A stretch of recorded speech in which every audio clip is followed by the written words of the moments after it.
ఒకరు దూషించుకుంటూ నరహంతకులు అవుతున్నామని తెలుసుకున్నాం. మత్సరంతో, అసూయ, కుళ్ళులతో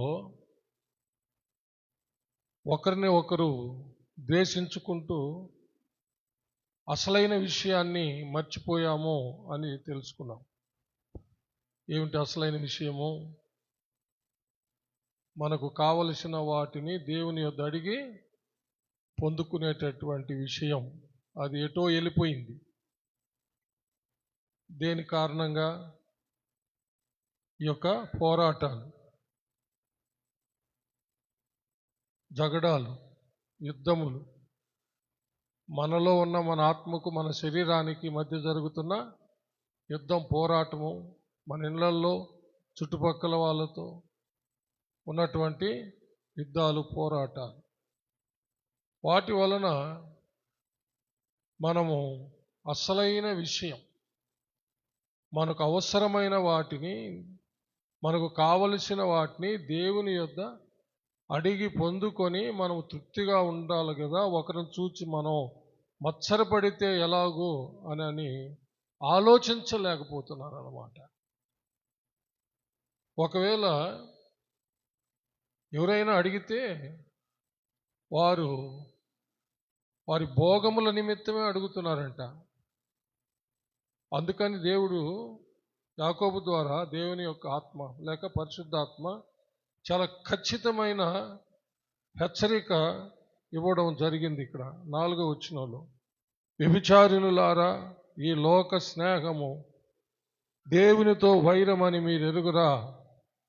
కాబట్టి ఎవడు ఈ లోకంతో స్నేహం చేయగోరునో వాడు దేవునికి శత్రువగును అంటున్నాడు. అంటే వాళ్ళ యొక్క వ్యభిచార మనస్సు, ఆ వ్యభిచారపు కోరికలు, దురాశలు నెరవేర్చుకోవడానికే దేవుణ్ణి అడుగుతున్నారంట. వారు అడిగేది వారి యొక్క దురాశలు నెరవేర్చుకోవడానికి, వారి కామ విలాసాలకు ఖర్చు పెట్టడానికి, ఈ లోకాన్ని ప్రేమిస్తూ, అనగా శరీరాశ, నేత్రాశ, జీవపు డంబం, స్త్రీ వ్యామోహము, ధన వ్యామోహము, పదవి వ్యామోహాల కొరకు ఖర్చు పెట్టడానికి దురుద్దేశంతో అడుగుతున్నారనమాట. అందుకనే దేవుడు అంటున్నాడు, అలాగ అడిగే వాళ్ళని ఏమంటున్నా అంటే వ్యభిచారులు అంటున్నాడు. వ్యభిచారులారా, ఈ లోక స్నేహము దేవునితో వైరమని మీరు ఎరుగురా. కాబట్టి ఎవడు ఈ లోకముతో స్నేహం చేయగోరునో వాడు దేవునికి శత్రువు. కాబట్టి మనము దేవునితో స్నేహం చేసి, దేవుని కుమారుడైన యేసయ్యతో స్నేహం చేసి, మనతో మన పైన ఆవరించి ఉన్న పరిశుద్ధాత్మతో స్నేహం లేక సహవాసం చేసి, దేవుణ్ణి అడిగి మనకు కావలసినవన్నీ మనము పొందుకోవాలి అని ఈ మాటల యొక్క భావం. యోహాను రాసినటువంటి మొదటి పత్రికలో మన సహవాసము తండ్రి అయిన దేవునితోనూ కుమారుడైన క్రీస్తుతోనూ అని వ్రాయబడి ఉండడం మనం చూస్తాం. 3వ వచనం, మొదటి అధ్యాయము 3వ వచనం, మాతో కూడా మీకును సహవాసము కలుగునట్లు మేము చూచిన దానిని వినిన దానిని మీకును తెలియజేయుచున్నాము. మన సహవాసం అయితే తండ్రితో కూడాను ఆయన కుమారుడైన యేసుక్రీస్తుతో కూడాను ఉన్నది. హల్లెలూయా. చూసారా, మన సహవాసము లోకంతో కాదు, మన సహవాసము వ్యభిచారులతో కాదు, శరీరాశ, నేత్రాశ, జీవపు డంబాల్లో పడి కొట్టుమిట్టాడుతున్నటువంటి వారితో కాదు. మన సహవాసము మన తండ్రి అయిన దేవునితో, హల్లెలూయా, కుమారుడైన క్రీస్తుతో. 3వదిగా పౌలు గారు ఆశీర్వచనం పలుకుతూ కొరింథీయులకు రాసిన 2వ పత్రిక చివరి వచనంలో పరిశుద్ధాత్మ సహవాసము మీకు తోడుగా ఉండునుగా. కానీ ఆయన ఆశీర్వచనము పలకడం మనం అక్కడ చూస్తాం. 2వ పత్రిక చివరి వచనం. ప్రభువైన యేసుక్రీస్తు కృపయు దేవుని ప్రేమయు పరిశుద్ధాత్మ సహవాసమును మీకందరికీ తోడయుండునుగాక. ఆమేన్. హల్లెలూయా. కాబట్టి స్పష్టంగా 3 విషయాలు మనకు తెలియచేయబడ్డాయి. మన స్నేహము, మన సహవాసం అంతా మనకు ఎవరితో అంటే మన తండ్రి అయిన దేవునితోనూ, కుమారుడైన క్రీస్తుతోనూ, 3వది పరిశుద్ధాత్మ దేవునితో. హల్లెలూయా. 4వది పరిశుద్ధులతో. చప్పట్లు కొట్టి దేవుని మహిమపడదాం. పాపులతో కాదు. 4వది ఏమిటంటే పాపులతో కాదు, పరిశుద్ధులతో. క్రీస్తు యేసు రక్తం ద్వారా కడగబడి పరిశుద్ధాత్మ అభిషేకం పొంది పరిశుద్ధాత్మ నడిపించిన ప్రకారం నడుస్తున్నటువంటి పరిశుద్ధులతో మన యొక్క సహవాసం. హల్లెలూయా. నిజంగా మనము ఏ యోగ్యత మనకు లేదు. అలాంటి మనలను దేవుడు రక్షించి తన కుమారుడైన యేసుక్రీస్తుతో సహవాసానికి పిలిచాడంట. ఎంత గొప్ప భాగ్యమో! అదే కొరింథీయులకు రాసిన మొదటి పత్రిక 1వ అధ్యాయము 9వ వచనంలో చూస్తే ఆ మాట మనకు అక్కడ వ్రాయబడింది. ఎవరైనా ఒక్కరు చదవండి, నిదానంగా స్పష్టంగా చదవండి. మన ప్రభువైన యేసుక్రీస్తు అను తన కుమారుని సహవాసమునకు మిమ్మును పిలిచిన దేవుడు నమ్మదగిన దేవుడు. చప్పట్లు కొట్టి దేని మహిమపడదాం. Praise lord. చూసారా, భూమి ఆకాశాలను సృష్టించిన దేవుడు, ఈ సమస్తమును సృష్టించిన దేవుడు సాక్షాత్తు తనతో సమానుడైనటువంటి తన కుమారుని సహవాసమునకు మనలను పిలిచాడంట. హల్లెలూయా. తన కుమారుని యొక్క రక్తము ద్వారా సంధి చేసి మనలను దేవునితో సమాధానపరిస్తే తన కుమారుడు తండ్రి ఆ గొప్ప మధ్యవర్తి అయినటువంటి యేసుక్రీస్తుతో నిరంతరము సహవాసం మనం కలిగి ఉండాలని ఆ తండ్రి కుమారుని సహవాసానికి పిలుస్తూ ఉన్నాడు. హల్లెలూయా. అంటే ఎవరైతే దేవునికి దూరమైనటువంటి మానవాళిని, నిన్ను నన్ను మనలను తన కుమారుడైన యేసుక్రీస్తు అను మధ్యవర్తి ద్వారా తిరిగి తనతో సమాధానపరుచుకున్నాడో ఆ మధ్యవర్తి అయినటువంటి యేసుక్రీస్తుతో నిరంతరము సహవాసం కలిగి ఉండాలని ఆ యొక్క తండ్రి అయిన దేవుని యొక్క అభీష్టమై ఉన్నది, ఇష్టమై ఉన్నది. చప్పట్లు కొట్టి దేవుని మహిమపరుస్తాం. సాధారణంగా మనము ఎవరైనా గొప్పింటి వాళ్ళు మనలను స్నేహితులుగా కోరుకుంటే, లేకపోతే ఏదైనా ప్రభుత్వ అధికారులు, మంత్రులు అలాంటి వాళ్ళు బిడ్డలతో సహవాసమునకు పిలిస్తే చాలా గొప్పగా ఘనంగా చెప్పుకుంటాం. నా స్నేహితులు ఫలాని వాళ్ళు అని. అంటే వాళ్ళ స్థితిని బట్టి, వాళ్ళ స్తోమతను బట్టి, వాళ్ళ యొక్క ఆ పలుకుబడిని బట్టి, వాళ్ళ యొక్క ధన సంపదలను బట్టి, వాళ్ళ హోదా అధికారాలను బట్టి, వాళ్ళ యొక్క ఉద్యోగాలను బట్టి మనం చాలా ఘనంగా చెప్పుకుంటాం ఫలాని వాళ్ళు నాకు స్నేహితులు అని. కానీ ఫలాని నీతిమంతుడు నా స్నేహితుడు అని చెప్పడానికి చాలా సిగ్గుగా ఫీల్ అవుతారు చాలామంది. ఒక దరిద్రుడు నీతిమంతుడు ఉంటే అతడు ఈ ధనవంతులని చెప్పబడిన వాళ్ళందరికంటే గొప్పవాడైనప్పటికీ ఆ దరిద్రుడు నాకు స్నేహితుడు, ఆ దరిద్రుడు నాకు సహవాసి అని చెప్పడానికి ఎవరు ముందుకు రారు. కానీ ధనము మనల్ని రక్షించదు, కానీ నీతే మనల్ని రక్షిస్తుంది. చప్పట్లు కొట్టి దేవుణ్ణి మహిమ పరుస్తాము. హల్లెలూయా. సామెతల గ్రంథం 10వ అధ్యాయము 1 నుంచి చదివితే మనకు అక్కడ ఈ విషయం చాలా స్పష్టంగా రాయబడింది. జ్ఞానము గల కుమారుడు తండ్రిని సంతోషపరచును, బుద్ధి లేని కుమారుడు తన తల్లికి దుఃఖం పుట్టించును. భక్తిహీనుల ధనము వారికి అక్కరకు రాదు, వారికి లాభకరం కాదు. నీతి మరణం నుండి రక్షించును. చప్పలు కొట్టి దేవుని మహిమ పెడదాం. Praise God.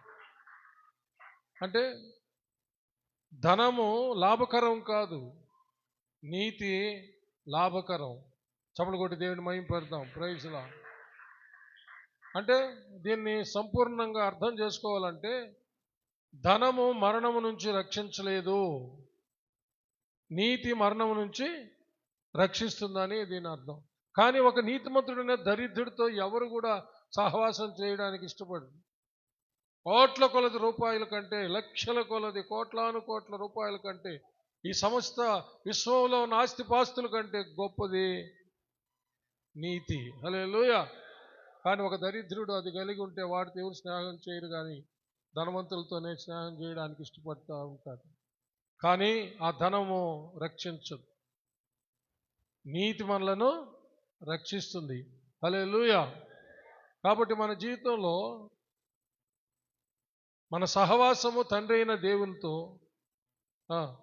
కుమారుడైన క్రీస్తుతో, పరిశుద్ధాత్మ దేవునితో, క్రీస్తు రక్తము చేత కడగబడిన పరిశుద్ధులతో చప్పలు కొట్టి దేవుణ్ణి మహిమపరుస్తాము. హల్లెలూయా. దీనిని మనము జాగ్రత్తగా మనం మెయింటైన్ చేసుకోవాలా. హల్లెలూయా. అపోస్తుల కార్యాల గ్రంథము 2వ అధ్యాయము 42వ వచనంలో కూడా ఆది అపోస్తులు సువార్త ప్రకటించినప్పుడు, అనగా సిలువ వేయబడిన క్రీస్తును ప్రకటించినప్పుడు మొట్టమొదట బాప్తిసం పొంది రక్షించబడినటువంటి 3000 మందిని గురించి అక్కడ రాయబడిన సంగతి ఏమిటంటే, వీరు అపోస్తుల బోధ యందును, సహవాసమందును, రొట్టె విరుచుట యందును, ప్రార్థన చేయుట యందును ఎడతెగకుండా ఉండిరి. హల్లెలూయా. ఇది చూసారా, వీరు అపోస్తుల బోధ యందును, సహవాసమందును. ఇక్కడ సహవాసం అంటే పరిశుద్ధుల సహవాసం, క్రీస్తు యేసు సంబంధుల సహవాసం అన్నమాట. హల్లెలూయా. ఇవి చాలా హృదయంలో నిలిచిపోవాలి మన జీవితంలో.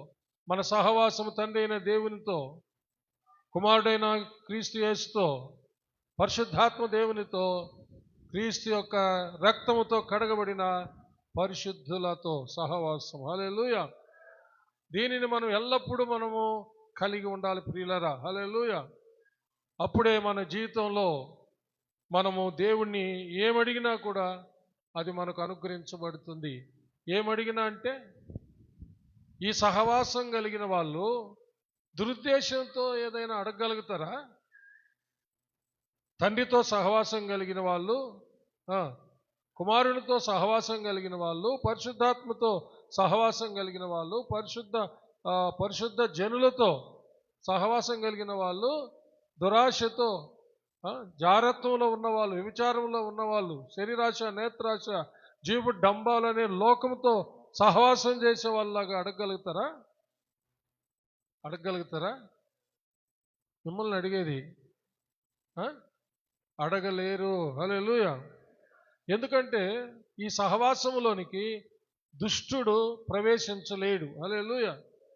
మనం ఎడతెగకుండా అపోస్తుల బోధ, సహవాసము, రొట్టె విరుచుట, ప్రార్థన చేయటం మనం ఎడతెగకుండా ఉన్నప్పుడు వానికి చోటు ఉండదు అన్నమాట. ఎప్పుడైతే దుష్టుడైన సాతానికి చోటు ఉండదో, మనము పరిశుద్ధాత్మ ద్వారా దేవుని సన్నిధిలో యుక్తమైనటువంటి ప్రార్థన మనము చేయగలుగుతాం. దేవుని దృష్టికి అనుకూలమైన ప్రార్థన చేయగలుగుతాం. అప్పుడు పరిశుద్ధాత్మ ప్రేరేపణతో చేసే ఆ ప్రార్థన దేవుడు అంగీకరించి మనకు కావలసిన వాటిని ఆయన అనుగ్రహిస్తాడు. చప్పలు కొట్టి దేవుణ్ణి మహిమ పరుస్తాము. హల్లెలూయా. ఫిలిప్పీయులకు రాసిన పత్రిక 4వ అధ్యాయం 19వ వచనాన్ని ఒకసారి చదువుదాం. కాగా దేవుడు తన ఐశ్వర్యం చొప్పున క్రీస్తు యేసునందు మహిమలో మీ ప్రతి అవసరమును తీర్చును. హల్లెలూయా. మనం అడగవలసింది ప్రతి అవసరము కొరకు. హలో, ప్రతి అవసరం, మనకు కావలసిన వాటి కొరకు దేవుణ్ణి అడగాలి. దురాశతో ఈ యొక్క వ్యభిచారిణులు వాళ్ళు అడిగిన వారి భోగముల కొరకు వాళ్ళు అడుగుతున్నారంట, వారి సుఖభోగాల కోసం. చూసారా? కానీ మనం అడగవలసింది అవసరాల కొరకై. చప్పలు కొట్టి దేవుని మహింపరుగు. నీకేం అవసరమో ఆ అవసరం కొరకు నువ్వు అడుగు,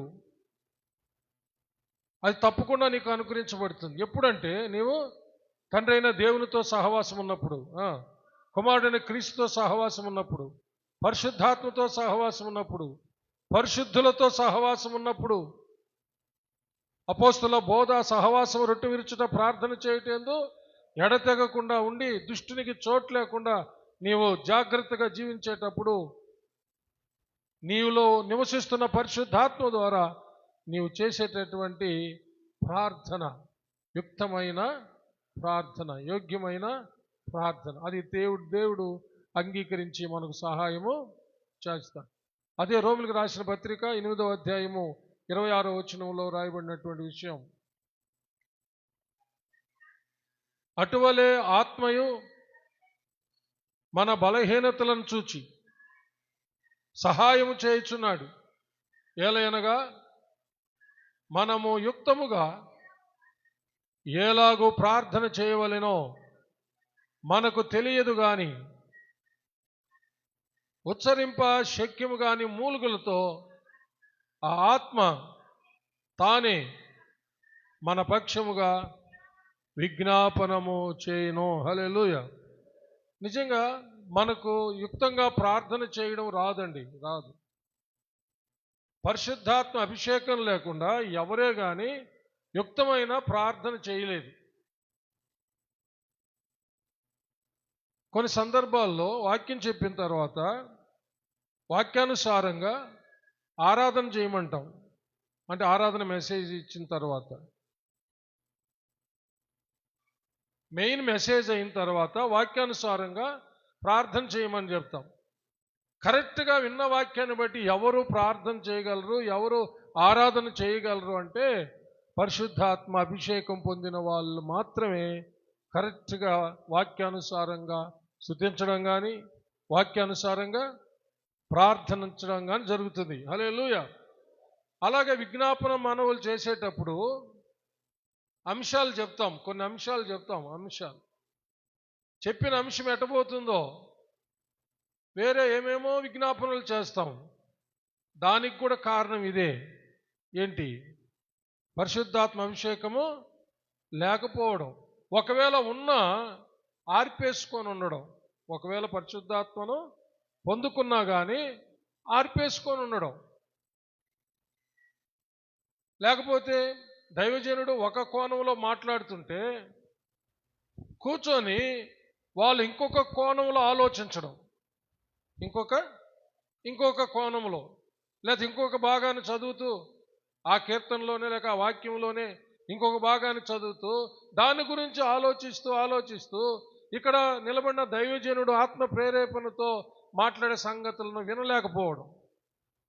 దానివల్ల కరెక్ట్గా వాక్యానుసారమైన స్తుతి, వాక్యానుసారమైన ఆరాధన చేయలేకపోతారన్నమాట. దానివల్ల ఎంత ప్రాబ్లం అంటే సంఘంలో విశ్వాసులు బలపడడానికి చాలా కష్టం. ఎందుకంటే వాక్య సందేశం విన్న తర్వాత దానికి అనుగుణంగా ప్రార్థన చేస్తే వాళ్ళ యొక్క మనస్సుల్లో అది నిలిచిపోతుంది అన్నమాట. హల్లెలూయా. పాస్టర్ గారు ఒక కోణంలో ప్రసంగం చేసి చివరి ప్రార్థన ఇంకొక రూట్లో వెళ్ళిపోయింది అనుకో, అప్పుడు వాళ్ళు కన్ఫ్యూజ్ అయిపోతారు అన్నమాట రెండిట్లో. పాస్టర్ గారు ఏమో ఇట్లా ప్రసంగం చేశారు, ఈ ప్రార్థన ఏమో ఇట్టు వెళ్ళిపోయింది అని చాలా డిస్టర్బెన్స్ ఉంటుంది అన్నమాట. ఇవన్నీ కంట్రోల్ అవ్వాలంటే, కరెక్ట్ చేయబడాలంటే ఒక్కటే మార్గం, పరిశుద్ధాత్మ అభిషేకాన్ని పొందడమే. హల్లెలూయా. పొందిన అభిషేకాన్ని ఆర్పేసుకోకుండా అనుదినము ఆత్మలో అభిషేకం పొంది అనుదినము నింపబడమే. హల్లెలూయా. అప్పుడు మాత్రమే కరెక్ట్గా వాక్యానుసారంగా స్తుతించడం కానీ, ఆరాధించడం కానీ, ప్రార్థన విజ్ఞాపనలు చేయడం కానీ జరుగుతుంది. కొన్ని సందర్భాల్లో నేను మైకు పెరికేసుకున్న రోజులు కూడా ఉన్నాయి. వాక్యం చెప్పిన తర్వాత చివరి ప్రార్థన తీసుకొని వాక్యానికి వ్యతిరేకంగా ప్రార్థన చేసినప్పుడు మైక్ కూడా పెరికేసుకున్న రోజులు ఉన్నాయి నా జీవితంలో. హల్లెలూయా. అందుకనే ముందుగానే చెప్తాను, మనం నడిపించే వాళ్ళకి, నేను ప్రసంగం చేస్తే మాత్రం ఎవరికంటే వాళ్ళకి ప్రార్థన ఇద్దండి, అభిషేకం పొందినటువంటి మన బ్రదర్స్కి ఇవ్వండి అని ముందుగానే చెప్పడం అలవాటు చేసుకున్నాను నేను. ఎందుకంటే ఆ మైకులు నేను పెరుక్కోవడం, ఆ పాస్టర్కి అంత కోపం ఎందుకు, మైకులు పెరుక్కున్నాడు అని అనిపించుకోవడం ఎందుకు అని ముందుగానే చెప్పి పెట్టుకున్నాను కూడా చాలా దగ్గరలో. నేను ప్రసంగం చేసిన తర్వాత దయచేసి పరిశుద్ధాత్మ అభిషేకం పొందిన వాళ్ళకి మాత్రమే లాస్ట్ ప్రార్థన అండి, మిగతా మీరు ఎప్పుడు ఏమైనా ముందు ప్రోగ్రాంలో మీరు పిలుచుకున్న వాళ్ళని ఏమైనా చేయించుకోండి అని నేను చెప్పి, నా ప్రసంగం అయిన తర్వాత మన బ్రదర్స్లోనో మన పాస్టర్స్కి సెక్కిన పాస్టర్లోనో లేకపోతే ఇంకెవరైనా పరిశుద్ధాత్మ అభిషేకం పొందిన వాళ్ళ ద్వారా ప్రార్థన చేయించుకోవడం నేను చెప్పడం జరిగిందనమాట. దీనికి కారణం ఇదే. అందుకనే చాలా జాగ్రత్తగా దైవజనుడు మాట్లాడేటప్పుడు దేవునాత్మను మాట్లాడుతుంది అని చెప్పి జాగ్రత్తగా వింటూ ఉండాలి. మనం ఏదో ఆలోచిస్తూ ఇంకోటి చదువుతూ ఇంకొక ఆలోచనలోకి అంతా వెళితే సరిగా మనకు దైవజనుడు ద్వారా దేవుని ఆత్మ చెప్పే సంగతి మనకు అర్థం కాదు. మనం ఏం ఆలోచిస్తున్నాం అర్థం కాదు. మనం చివరిగా ఏం చేయాలో తెలియదు. మనం పోయేటప్పుడు ఏం ఎత్తుకొని పోతున్నాం కూడా తెలియదు అనమాట. అలాంటి అయోమయమైన పరిస్థితి వచ్చేస్తుంది. అందుకనే చాలా శ్రద్ధగా ఆత్మ చెప్పు సంగతులు, సంఘముతో ఆత్మ చెప్పు సంగతులు చెవిగలవాడు వినునుగా. కానీ అందుకనే పదే పదే ప్రకటన గ్రంథంలో రాయబడి ఉండడం మనం చూస్తాము. హల్లెలూయా. కాబట్టి మనం దేవుని యొక్క సన్నిధిలో యుక్తంగా ప్రార్థన చేసి ఆ యొక్క జవాబు పొందుకోవాలంటే మనకు పరిశుద్ధాత్మ అభిషేకం ఎంతైనా అవసరం. హల్లెలూయా. కాబట్టి మన ఇష్టానుసారంగా ఈ లోకాన్ని ప్రేమిస్తూ దురాశలను నెరవేర్చుకోవడానికి మనం అడిగితే అవేవి దొరకవు. పరిశుద్ధాత్మ ప్రేరేపణతో మనకు అవసరమైనవి మనం అడిగినప్పుడు తప్పకుండా అవి మనకు దేవుడు అనుగ్రహిస్తాడు. హల్లెలూయా. హెబ్రీయులకు రాసిన పత్రిక 4వ అధ్యాయం చివరి వచనాన్ని ఒకసారి చదవండి.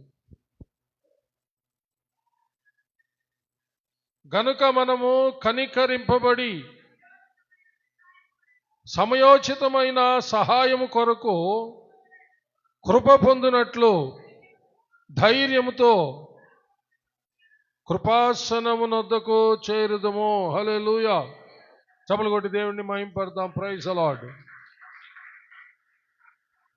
మనకు సమయోచితమైన సహాయము దొరికే ఒక చోటు ఉంది. హల్లెలూయా. సమయోచితమైన సహాయం దొరికే చోటు, అదే దేవుని కృపా సింహాసనం. దేవుని కృపా సింహాసనం. హల్లెలూయా.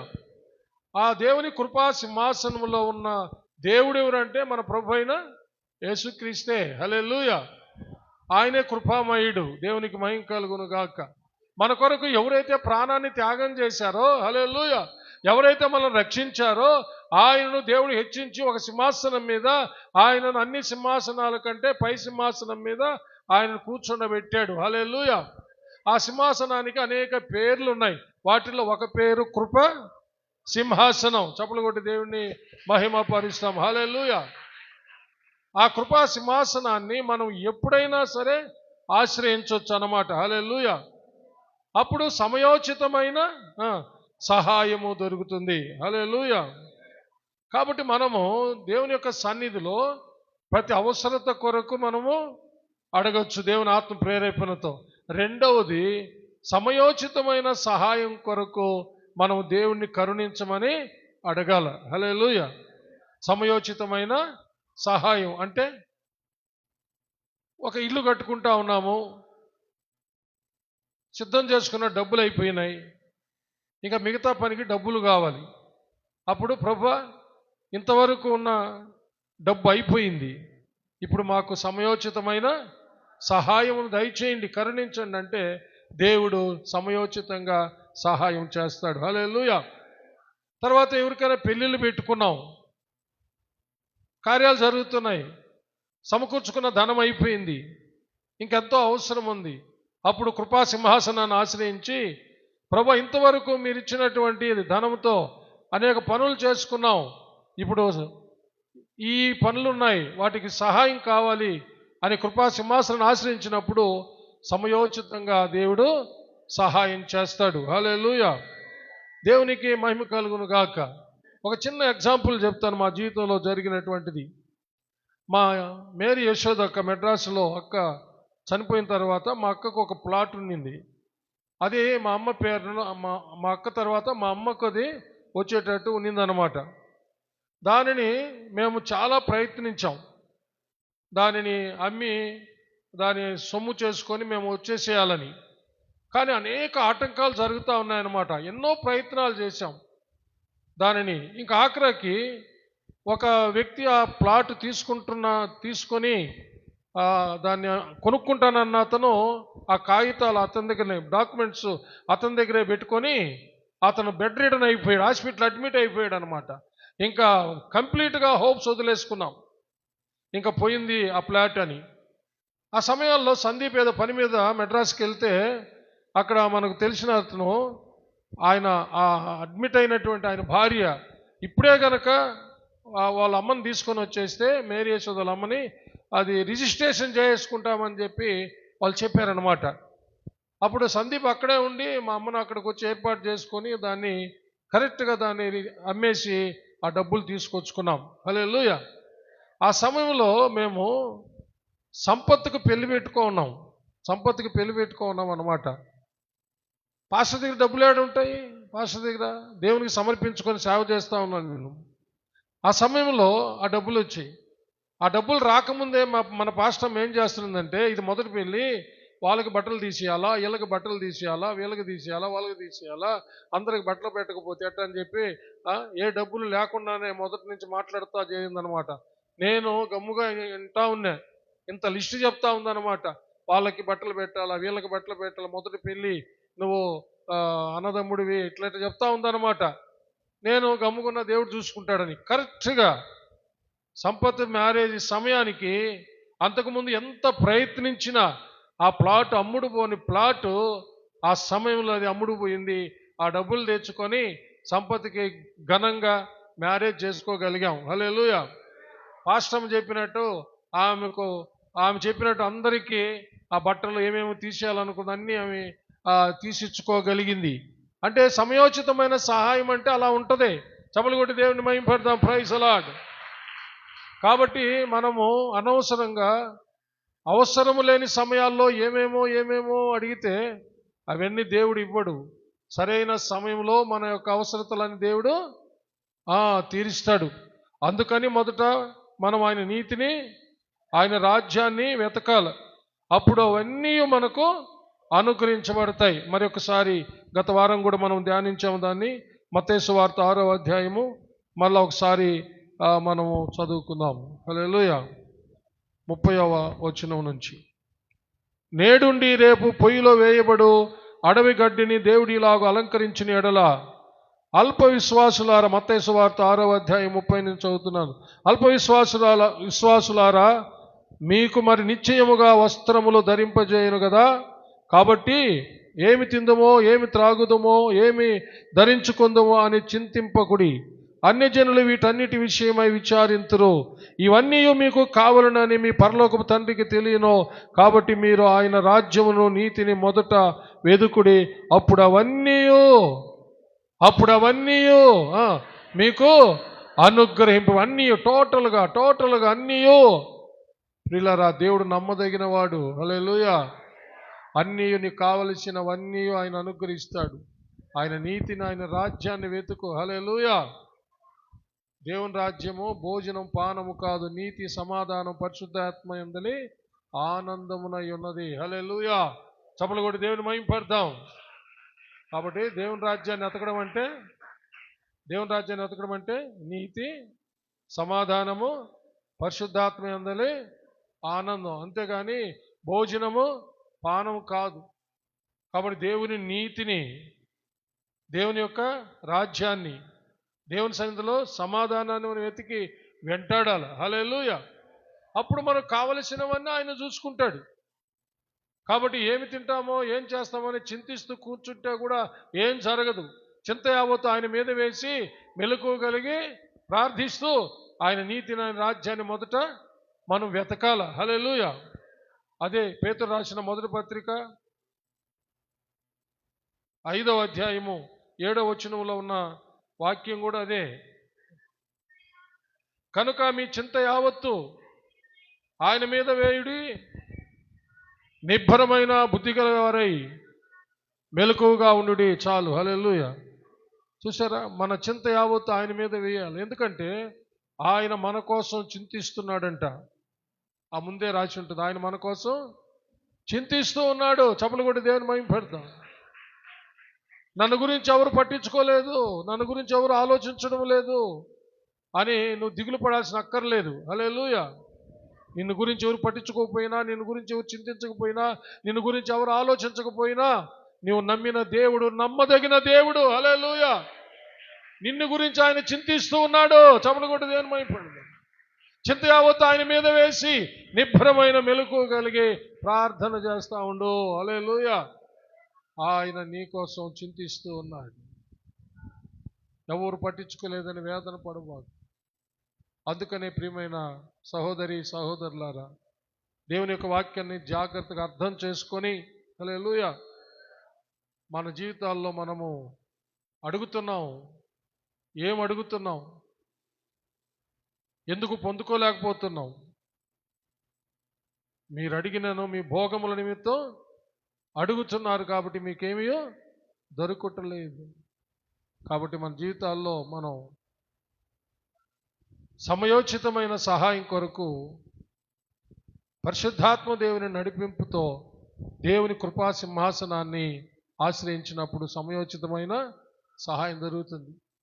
ప్రతి అవసరత తీర్చే దేవుని యొద్ద మనకు ప్రతి అవసరత తీర్చబడుతుంది. కాబట్టి ప్రతి అవసరత కొరకు దేవుణ్ణి ఆశ్రయించాలి. హల్లెలూయా. సమయోచిత సహాయం కొరకు కృపా సింహాసనాన్ని ఆశ్రయించాలి. చింతలన్నీ దేవుని మీద పెట్టి మెలకువగలిగి ప్రార్థించాలి. దేవుడటి కృప మనకందరికీ తన ఆత్మ ద్వారా దయచేయునుగాక. ఆమేన్. ప్రార్థన చేసుకుందాం. జాగ్రత్తగా ఆలోచించండి. ఈ క్లుప్తమైన సందేశాన్ని తర్వాత వారాల్లో మరికొన్ని సంగతులు జ్ఞాపకం చేసుకుంటాం. ఈ అధ్యాయంలో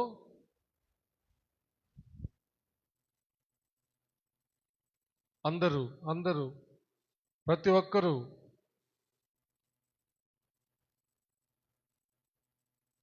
ఆలోచించండి.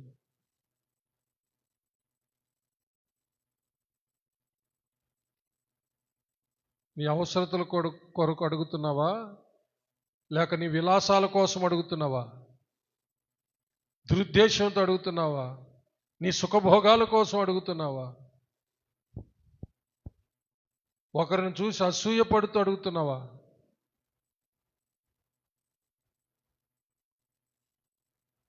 ఒకసారి ఆలోచించు. నీ ప్రతి అవసరత తీర్చే దేవుని యొక్క సన్నిధిలో నీ ప్రతి అవసరత కొరకు దేవుణ్ణి వేడుకో. తప్పకుండా ప్రతి అవసరత తీరుస్తాడు ఆయన. ప్రతిదీ తప్పకుండా తీరుస్తాడు. దేవుడు నమ్మదగిన దేవుడు. అయితే ఈ లోకాన్ని స్నేహించేటటువంటి వ్యభిచారిణులాగా ఉండకండి. వారు లోకాన్ని స్నేహించేవాళ్ళు. అయితే మనము తండ్రైన దేవునితో సహవాసం, కుమారుడైన క్రీస్తుతో సహవాసం, పరిశుద్ధాత్మ దేవునితో సహవాసం, క్రీస్తు యేసు రక్తము ద్వారా కడగబడిన పరిశుద్ధులతో సహవాసం కలిగి పరిశుద్ధాత్మ అభిషేకం పొంది పరిశుద్ధాత్మ ద్వారా నడిపించబడుతూ యుక్తమైన ప్రార్థన పరిశుద్ధాత్మ దేవుని సహాయంతో మనం చేసినప్పుడు ఆ ప్రార్థనకు జవాబు నీవు పొందుకోగలుగుతావు ప్రియులారా. హల్లెలూయా. నీవు కనికరం గల దేవుని యొక్క కృపా సింహాసనమును నువ్వు ఎప్పుడైనా ఆశ్రయించవచ్చు. ఒకవేళ ఘోర పాపము చేస్తున్న వాడైనా ఆశ్రయించవచ్చు. కృపా సింహాసనము యొక్క ఉనికి అలాంటిది. ఘోర పాపం చేసి పతనమై నశించిపోయి చెడిపోయిన వాడు సమస్తాన్ని పోగొట్టుకున్న వాడైనా క్రీస్తు యేసును ప్రధాన యాజకుని ద్వారా కృపా సింహాసనాన్ని ఆశ్రయించవచ్చు. దేవా, నేను ఘోర పాపిని, దుర్మార్గుణ్ణి, ఈ లోకాన్ని స్నేహించినటువంటి వేశ్యను, వ్యభిచారిని, నీకు శత్రువైన వాడిని, శత్రువైన దాన్ని, అయినా నా తప్పు నేను తెలుసుకున్న దయతో నన్ను క్షమించి మీ కృపా సింహాసనం నుండి నాకు సమయోచితమైన సహాయము దయచేయమంటే కృపా సింహాసనం నిన్ను అంగీకరిస్తుంది తప్ప నిన్ను త్రోసివేయలేదు. అదే కృపా సింహాసనము యొక్క కృప దయ. అది ఇంకా ఉంది. ఆ ఉనికి క్రీస్తు సంఘమే. కృపా సింహాసనము యొక్క ఉనికి ఈ భూమి మీద ఉన్న క్రీస్తు సంఘమే. ఎప్పుడైనా ఎవరైనా ఏ స్థితిలోనైనా క్రీస్తు సంఘములో చేరి లేక క్రీస్తు సంఘానికి వచ్చి క్రీస్తును ఆశ్రయించి తమ తప్పులు ఒప్పుకున్నట్లయితే కృపాసింహాసనముందు ఆసీనుడైనటువంటి కృపగల దేవుడు సర్వ మానవాళి కొరకు తన ప్రాణాన్ని త్యాగం చేసినటువంటి దేవుడు అతని యొక్క పాపాన్ని క్షమించి అతని కన్నీళ్లు తుడిచి అతనికి సమయోచితమైన సహాయాన్ని చేసి పంపిస్తాడు. చప్పలు కొట్టి దేవుని మహింపరుతాం. దేవుని కృపాసింహాసనం ఎవరిని త్రోసివేయదు. అందుకనే సమయం ఉండంగానే కృపాసింహాసనం ఈ భూమి మీద ఉండంగానే, అనగా క్రీస్తు సంఘం ఈ భూమి మీద ఉండంగానే, క్రీస్తు సంఘం ఎత్తబడక ముందే నీ జీవితాన్ని సరిదిద్దుకొని పాపివని తెలుసుకొని పాపాలు ఒప్పుకొని నీవు క్షమాపణ పొందు. దేవుని కృప ద్వారా నీవు పోగొట్టుకున్నవాన్ని తిరిగి పొందుకో. ఇదే నీకు అనుకూలమైన సమయం. రేపటి సంగతి నీకు తెలియదు. రేపు ఉంటామో లేమో తెలీదు. ఇప్పుడే నీ జీవితాన్ని అప్పగించుకున్నట్లయితే కృపగల దేవుడు నిన్ను క్షమించి నీకు సమయోచితమైన సహాయము చేస్తాడు. పిల్లారా, ప్రార్థించుకుందాం. విన్న వాక్యాన్ని బట్టి ఎవరైనా ఒక్కరు ప్రార్థన చేయండి.